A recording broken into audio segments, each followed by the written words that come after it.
Today's Michelleology and meditation. Let us enter our day with expectation, embracing the power of now, embracing all that God has provided for us, and that He is trying, or not trying, and that He is getting to us. As we face the morning, as the week winds down, this morning I'd like to take a journey into insight versus eyesight. The condition is you have to see it to believe it. But when that statement is made, it's based on the physical eyes. And scientifically, when scientists are trying to prove any type of theory, if they can't prove it scientifically, they label it as not being real or not being a possibility. But when you have a relationship with God, you won't always physically see what God is saying. But you do have an insight, a third eye, which they call it. I call it the first eye. It's the spiritual eye. And remember that physical things that you see are temporary. And those things that you don't see are so much more powerful than what you physically see. So it's time for us to develop our insight. It's time for us to go in more so than out. Everything that you see is an illusion that is temporary, and it shall pass away. But the insight of God will never pass away. It's eternal. It's forever. And so when we're dealing with, the different things in life, we can't always believe what we physically see. We've got to know what our insight is basically showing us from the inside, your knower, what you feel in your gut. And as we begin to move into that area, we begin to know where God is in our life, where God is in our situation, where God is moving us to, because we walk by faith and not by sight. Faith is all about insight. It's never about what you see physically. It's about the inner feeling. There's a feeling you get. There's a comfort, there's an assurance, there's everything that causes us to move in the greatness of God, causes us to feel the comfort of God, the safety of God. There's just some things in my life that I look at physically, and then when I listen to God, He shows me another side. Again, we're in the polarity. And it's usually not anything I can physically see or I physically recognize. But the insight has a lot to do with hearing more than seeing.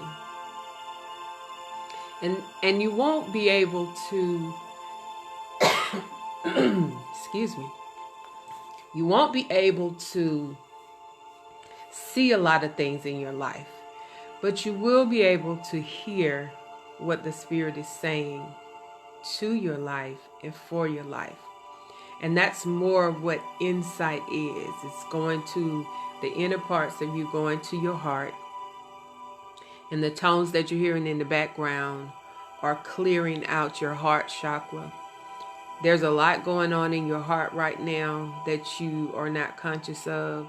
And so we want to clear those things out, because that's where we're able to get the greatest energy and power from, is our heart chakra, our heart area. That's where the love is located. That's where the voice of God is located.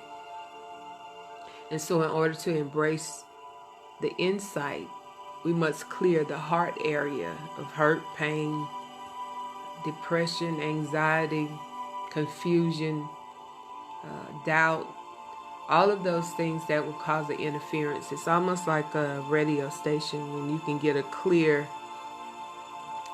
connection to hear a particular station. And sometimes in certain areas, that connection, there's an interference and there's static. So the static that's in our life is because there's an interference in our insight.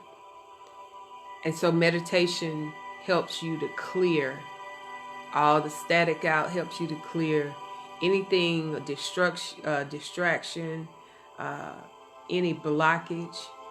And so this morning, as we're meditating and clearing our heart so that we can experience total insight in our situation, remember your crisis can always be turned into a new birth, because crisis is usually evidence that something is changing, that something is trying to push through to awaken you to something greater. So if we look at the inside of our tragedy instead of the eyesight of our tragedy, we can see God somewhere in there trying to apply a new birth of something in our life, whether it's an awakening, whether it's being consciousness, whether it's being love.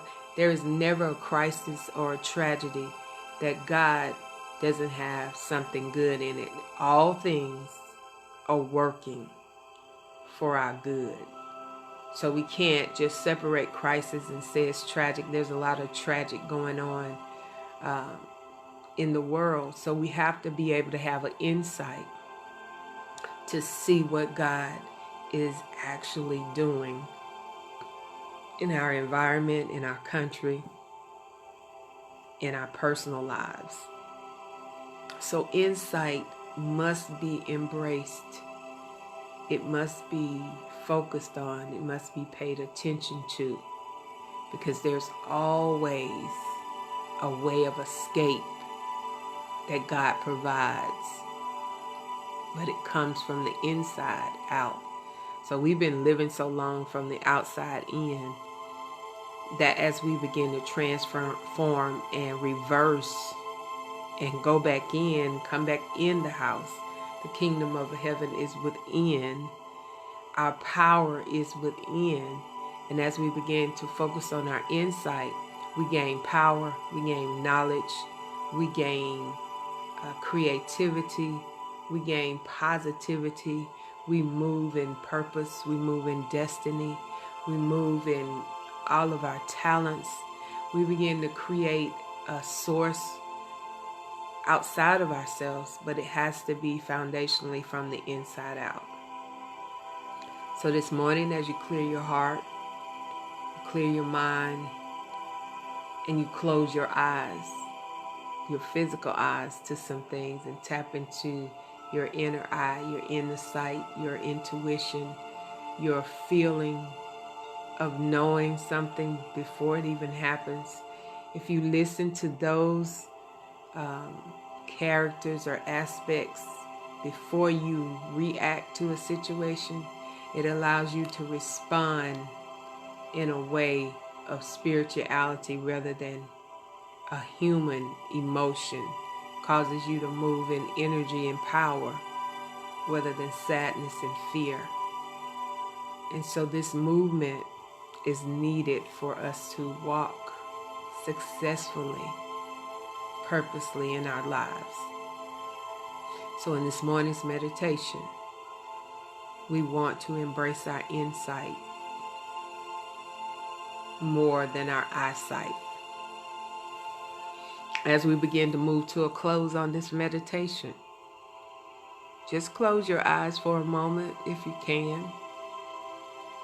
And just when you close your eyes, you open up your insight. So there are sometimes that you have to physically close your eyes. That's why in meditation we always close our eyes, because we are no longer physically focusing on our outside, but we are intently focusing on our inside. So when you close your eyes, you can begin to hear what God is saying, because you're not distracted by something outside of you. So close your eyes if you can at this point and clear your mind. No thoughts, Once you do meditation for a while, you'll be able to shut your eyes immediately. Your mind automatically clears because you've trained your body to respond to your insight, to your inner being. And so the more you meditate, that's why God says meditate day and night. The more you meditate, the clearer you'll be able to hear, and the greater your insight becomes in your direction in your life. As your steps have been ordered by the Lord, as you close your physical eyes, your spiritual eye begins to open, your spiritual ear begins to hear, and your spiritual voice, which is the voice of God, begins to talk. And as you close your eyes, just listen. The thing about meditation is this quietness. It's not talking necessarily. It's just hearing and insight seeing. And so this is very important, to close down all the cares of this life and be careful of nothing. This is where you're able to go into your gratitude, and as you begin to thank God, you open up the door for more to come. A thankful heart and a grateful heart causes you to open the door to greater, to more. So as you close your eyes and you focus on the tones of clearing your heart, there's a spirit of peace that begins to run down through your body, a tingling, a flow. You can feel, you become very sensitive to the energies that are running in your body. If you focus right now on your feet and you stay focused there, you will feel the sensation in your feet. Whatever part of your body you focus on, you'll begin to experience the energy that's moving in your body. Remember, deep breathing causes relaxation. So all through the day, you should be inhaling, holding it, and just releasing it, especially around 3 o'clock when the day has kind of worn you down from the energy of the morning. You need to just take a moment, close your eyes, get into your insight, breathe, and restore the energy back into your body. Then you're able to complete your day in a sense of knowing that God is still the King on the throne inside of you, not outside of you, but He works from the inside out. So today, make sure that you focus on your insight on every situation, like starting from right now, every situation, that once you come out of this meditation, go in instead of what you see, because what you see physically is usually a deceptive mechanism. It is not the full truth. It's a truth, but it's not the truth. The insight is always the truth. Well, this is Michelle, and I'm your motivator, and I'm motivating you to be conscious of your insight more so than your eyesight. May the peace of God, the love, power, joy, the sound mindedness be your food for today. Remember, you've been created by the Creator to be creative, so start creating your creations and stop duplicating. Have a blessed day.